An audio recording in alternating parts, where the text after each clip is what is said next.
Bonsoir à tous, très heureuse de vous retrouver en ce début de semaine. Découvrons tout de suite ensemble les grands titres de ce journal. Le 25 novembre, jeudi, sera la journée internationale pour l'élimination de la violence à l'égard des femmes. Une nouvelle campagne de sensibilisation est lancée aujourd'hui à Monaco. Nous serons avec la déléguée interministérielle pour les droits des femmes, Céline Cota-Lorda. Nous verrons que la violence peut prendre différentes formes. Le record espéré n'est pas tombé, mais le cœur y était comme chaque année. La No Finish Line 2021 s'est achevée dimanche au chapiteau de Fontvieille. Plus de 220 000 km ont été parcourus. Cela va permettre de financer plusieurs actions caritatives, dont des projets de reconstruction d'équipements détruits dans les vallées de la Roya et de la Vésubie. Comment se porte le commerce en principauté? Quelles sont les perspectives qui se dessinent pour ce secteur? Élément de réponse dans ce journal alors que se tenait aujourd'hui la séance plénière de l'Observatoire du commerce. Elle est considérée comme l'une des meilleures contralto au monde et elle était à Monaco ce week-end pour donner un récital de mélodies intitulé de Goethe à Baudelaire à l'Auditorium Régnier 3. Nous entendrons dans cette édition la québécoise Marie-Nicole Lemieux. Je vous le disais donc en titre, aujourd'hui est lancée une nouvelle campagne autour de la thématique des violences dont sont victimes les femmes. Cette campagne prend la forme d'un mini-film de fiction que nous diffuserons très largement sur notre antenne. Il a été réalisé à la manière d'un documentaire, le reportage de Christinda Thomel et Olivier Bonello. Les violences subies par les femmes constituent l'une des violations des droits de l'homme les plus répandues dans le monde. Ces violences peuvent prendre des formes très diverses, physiques ou psychologiques. Ces violences sont souvent dissimulées et ont lieu dans la sphère privée. C'est pourquoi un film de fiction, pour marquer les esprits et dénoncer ce fléau, vient d'être une fois encore réalisé à Monaco. Et pour la seconde fois, c'est la comédienne Ada Tedeschi qui a été choisie pour être en quelque sorte le porte-parole de ces femmes violentées. Je pense que c'est important en tant que femme, en tant que comédienne, en tant que citoyenne, tout simplement d'avoir ce droit de parole et de pouvoir le porter comme ça à l'image et qu'il en est de la responsabilité de chacun de faire attention à ça et d'y veiller. En fait, le film a vraiment pour vocation à essayer de faire prendre conscience à ces femmes qu'en fait, ces manipulations qui montent en puissance avec le temps les enferment et que ça finisse assez souvent tragiquement. Un film pour regarder la violence conjugale dans un miroir qui sera diffusé sur les réseaux sociaux et sur Monaco Info. Une campagne d'affichage a également été mise en place. Dans le monde, c'est une femme sur 3 qui est victime de violences, que ce soit physiques ou sexuelles. En France, une femme sur 10 et la principauté n'est malheureusement pas épargnée. Chaque année, la direction de la sûreté publique recense une trentaine de cas de violences faites aux femmes à Monaco. Un film choc qui montre donc combien les violences faites aux femmes peuvent prendre des formes différentes.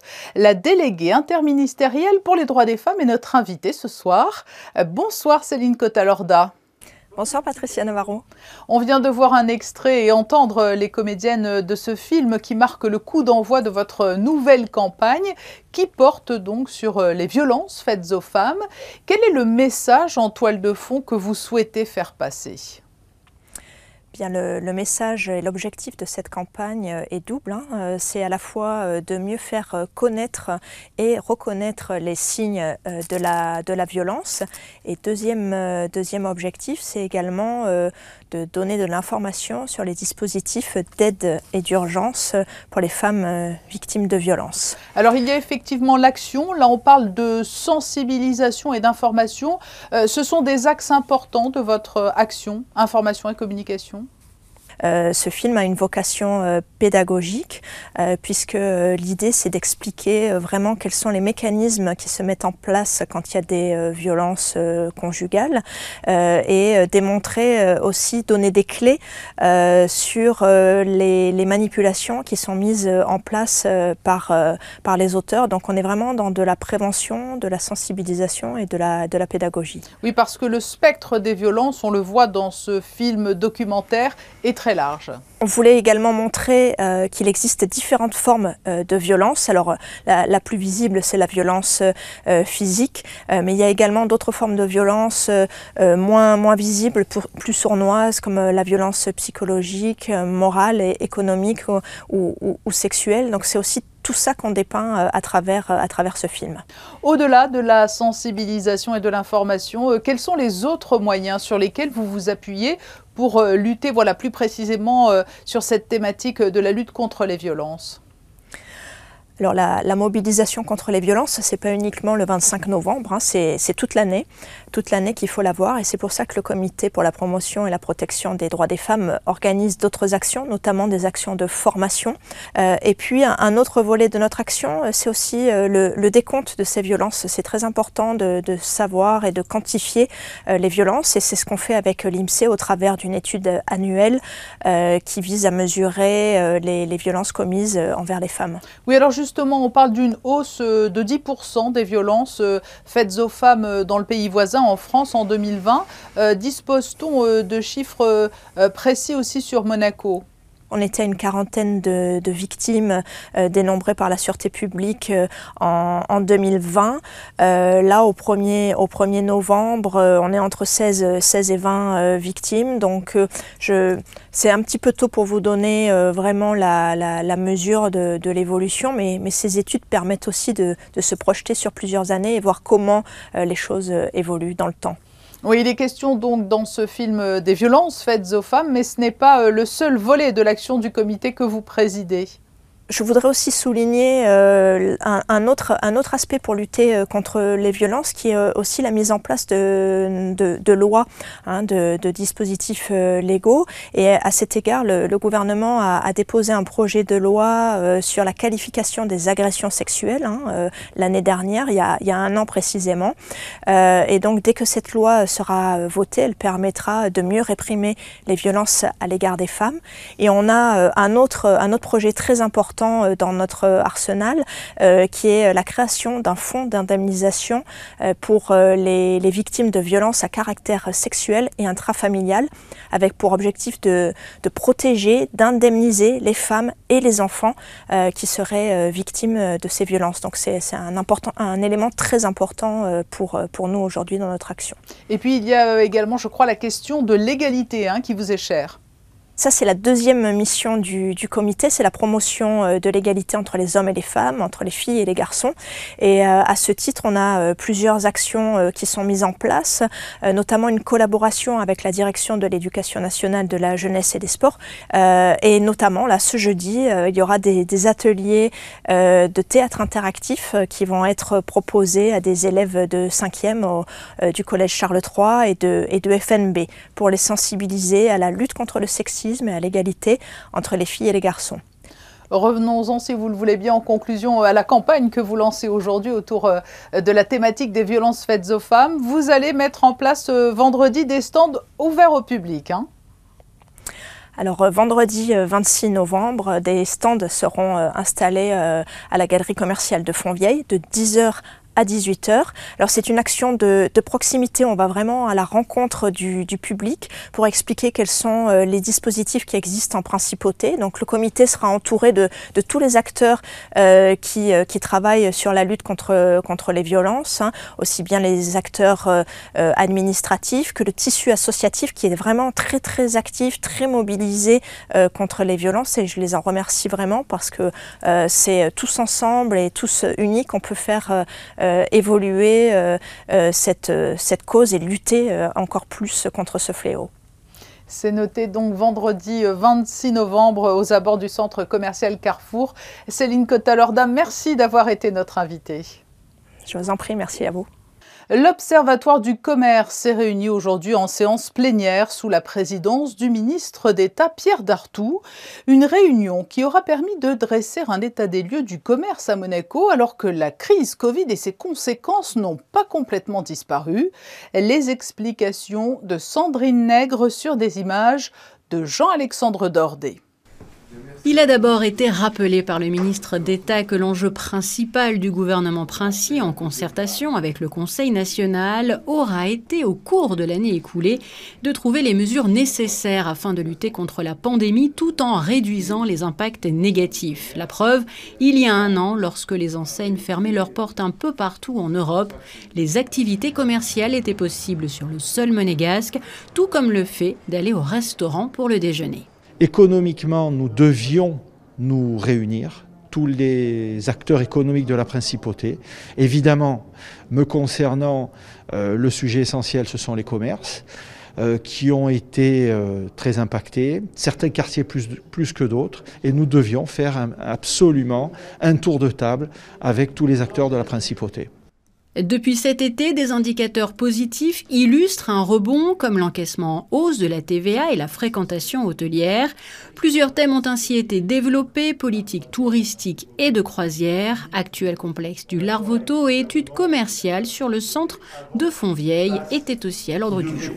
Aujourd'hui, on voit bien, on est à un carrefour, une nouvelle façon de voir les choses, et surtout une nouvelle façon pour notre pays de prévoir l'avenir, c'est-à-dire avec un accueil différent. La volonté princière est justement que nous ayons que nous soyons plus attentifs au niveau environnemental. État des lieux et perspectives ont donc permis de nourrir les échanges au cours de ce rendez-vous qui réunissait membres du gouvernement et représentants des commerces des différents quartiers qui composent Monaco. Les autres informations du jour et en bref avec Alexandra Pagny et du sport plus particulièrement pour commencer. Bonsoir Alexandra. Bonsoir Patricia, ce dimanche, les rues de la Principauté feront la part belle à la petite reine. Le credo de cette journée du 28 novembre, tous à vélo, en famille, entre amis et à la rencontre de champions de la discipline à l'occasion du premier Baking Event. Un village avec de nombreuses animations sera installé sur le port Hercule. 2 courses auront lieu également. Le Pro Riders Critérium, une course inscrite officiellement au calendrier UCI, et une course Pro-Am caritative, l'occasion de mettre en lumière les actions de la Fondation Princesse Charlène de Monaco et la Fondation Michele Scarponi. Rendez-vous sur le site bakingevents.com si vous souhaitez participer à cette course caritative. Ce dimanche avait lieu le Grand Prix de Formule 1 du Qatar, un Grand Prix qui a redistribué les cartes de cette fin de saison, Alexandra. Effectivement, Patricia, le premier Grand Prix du Qatar a réservé plusieurs surprises ce dimanche et a attiré de nombreux fans derrière leur poste de télévision. Avec un podium très attendu, Lewis Hamilton, parti en pole position, n'a pas frémi sous la pression de Verstappen et s'est donc imposé au terme des 57 tours. Il revient ainsi à seulement 8 points du Néerlandais avant les 2 derniers Grands Prix de la saison. Le Britannique peut croire de nouveau en un possible 8e sacre de champion du monde. Sur la 3e place du podium, retour surprise de Fernando Alonso, qui n'était plus monté sur un podium depuis 2014. Le Monégasque a réussi à gommer ses mauvaises performances en qualification samedi. Charles Leclerc, parti à la 13e place, finira finalement 8e derrière son coéquipier et inscrit donc 4 points au classement des pilotes. Prochain rendez-vous le 5 décembre pour le Grand Prix d'Arabie Saoudite, qui promet sans aucun doute un duel très serré entre Hamilton et Verstappen. C'est du sport aussi, mais sur fond d'action caritative. Retour à présent sur la 22e No Finish Line qui s'est achevée dimanche en début d'après-midi. Dressons le bilan de 9 jours de course effrénée avec Fabien Bonilla, Serge Prémont et Louis Borgia. 224 636 km parcourus, plus de 11 500 km par rapport à l'an passé. L'édition 2021 de la No Finish Line a bien eu lieu cette année autour du chapiteau de Fontvieille. Après 192 heures de course, le dernier tour s'est déroulé en présence du parrain Yacouba Ouattara de la Roca Team, de Patrice Cellario et de Stéphane Valéry. Au total, 7 794 participants, avec une prédominance d'utilisateurs de l'application, ce qui a permis aux coureurs et marcheurs de dépasser les frontières monégasques. Il y avait par exemple des participants en Angleterre, au Pays de Galles, en Irlande, au Liban ou encore au Cap-Vert.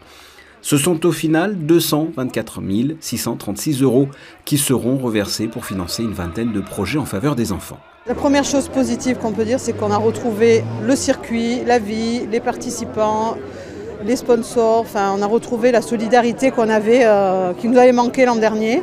mais on est très très satisfait parce que vraiment le but c'était de revenir en présentiel et surtout qu'on puisse continuer à financer nos projets. La remise des prix s'est déroulée sous le chapiteau de Fontvieille. À noter que Patrice Loquet, un habitué, a parcouru la plus grande distance, 652 km au total durant toute cette édition. Je fais 652 et ça rapporte pour les enfants et surtout l'ambiance de courir avec les enfants, les handicapés, tout le monde. Voilà, c'est un plaisir. Voilà. Le rendez-vous pour la 23e édition est déjà pris. Ce sera du 12 au 20 novembre 2022. Au chapitre culturel, le retour à Monaco ce week-end d'une grande voix à la tessiture grave, une contralto qui connaît bien Monaco. Marie-Nicole Lemieux a donné un récital à l'auditorium Régnier 3 et dans l'assistance, il y avait José Sacré et Serge Prémont.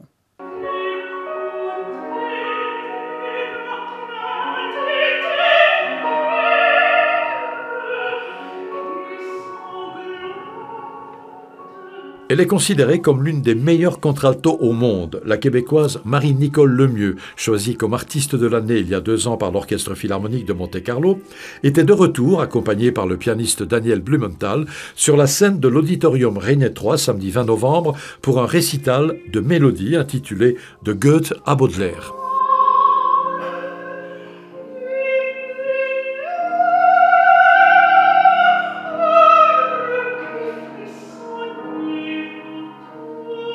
C'est l'art le plus difficile, je dirais, dans tout l'art lyrique. C'est l'exercice le plus difficile, le plus exigeant et le plus... pour ceux qui sont faits pour ça, c'est incroyablement stimulant, c'est incroyablement enrichissant. Là, c'est vraiment l'artiste qui parle. Et donc, tout ce qu'on travaille dans l'année, ça fait 20 ans, 26 ans maintenant que je travaille la voix, mais c'est toujours arrivé à avoir un instrument le plus naturel pour avoir, j'appelle ça mon catalogue de couleurs. Un catalogue de couleurs pour qu'à chaque mélodie, chaque lead, ait son univers propre. C'est les tableaux d'une exposition. Voilà, c'est comme ça. Moi, c'est mon premier amour, le récital. Donc, je suis ravie de terminer cette année en résidence qui a été, comme vous dites, en fait, ces 2 années qui ont été chargées en émotions et en événements de toutes sortes. Mais voilà, nous finissons avec quelque chose de beau, j'espère. Et puis, avec Goethe et Baudelaire, on finit avec le luxe, le calme et la volupté. Luxe, calme et volupté. Prochain rendez-vous classique, ce sera le 28 novembre avec un concert grande saison de l'Orchestre Philharmonique sous la direction de Kazuki Yamada à l'auditorium Régnier 3 et dans le cadre des commémorations Albert Ier sur des airs de Gounod ou bien encore Saint-Saëns. Dans un autre registre musical, du jazz, Alexandra Pani. Oui, Patricia, le Monte Carlo Jazz Festival débute demain à l'Opéra Garnier. 7 dates avec 7 grands noms de la scène musicale jazz. Avishai Cohen ce mardi pour lancer cette 15e édition, mais également Jamie Cullum, Steve Hackett, Gregory Porter, Chucho Valdés Quartet, Paul Person ou encore David Hallyday. Une programmation très éclectique, vous pouvez encore réserver vos places. Ce sont les regards croisés de 2 grandes écrivaines qui sont proposés mercredi à la bibliothèque Louis Notary. Le public pourra en effet rencontrer Mariam Majidi et Colombe Schneck à partir de 18h30 pour un échange entre 2 femmes de lettres. Un échange qui s'inscrit dans le cycle culturel mettant à l'honneur des auteurs, artistes, réalisatrices et sportives. L'entrée est gratuite mais sur réservation. La semaine européenne de réduction des déchets a débuté samedi et de nombreux événements sont programmés cette semaine. Vous nous en proposez une sélection non exhaustive, Alexandra. Cela a été difficile de faire un choix parmi tous ces ateliers proposés jusqu'à dimanche, Patricia. J'ai donc choisi de trouver un événement par jour à mettre en lumière. Mardi, vous pourrez découvrir le parcours du visiteur responsable à Monaco grâce à la direction du tourisme et des congrès. Mercredi, une grande chasse au trésor sur le thème de la réduction et du recyclage des déchets sera lancée. Apprendre en s'amusant les bons gestes dès le plus jeune âge. Jeudi, l'association Summer des Sports organise une grande collecte de baskets, gants, bonnets et écharpes au marché de la Condamine. Donner une seconde vie à nos objets plutôt que de les jeter. Vendredi, au musée océanographique, découvrez la dernière recette anti-gaspi de la semaine avec le chef Julien Baldacchino de la mairie de Monaco. Et samedi aura lieu le premier Réparaton, un atelier qui vous permet de faire réparer votre petit électroménager. L'ensemble des animations de cette semaine est à retrouver bien entendu sur la page Facebook CERD Monaco. Et enfin, du shopping solidaire cette semaine toujours. C'est aussi un moyen de réduire son empreinte carbone en achetant des articles en seconde main plutôt que neufs. Et l'on contribue également à soutenir une noble cause dans ce cas-là, puisque depuis ce lundi, Mission Enfance fait sa braderie d'automne. Vous avez encore 2 dates pour dénicher de bonnes affaires au siège de l'association à Fontvieille. Ce mardi de 10h à 17h et jeudi de 10h à 18h. La somme récoltée lors de cette vente permettra de financer les envois de conteneurs et de soutenir les programmes humanitaires de leur mission au Burkina Faso. Ce journal ne serait pas tout à fait complet sans les prévisions météo. À quel temps pouvons-nous nous attendre mardi, Alexandra ? Il ne devrait plus y avoir de risque de pluie, Patricia, pour la journée de mardi, mais le ciel restera bien couvert. Très peu d'éclaircies, même dans l'après-midi. Les températures seront de saison avec 7 degrés le matin et 13 degrés au plus chaud de la journée. Et n'oubliez pas, Patricia, en ce 23 novembre, nous fêterons les Cléments. Et qui dit Clément dit Clémentine également, parité oblige, une bonne fête à eux.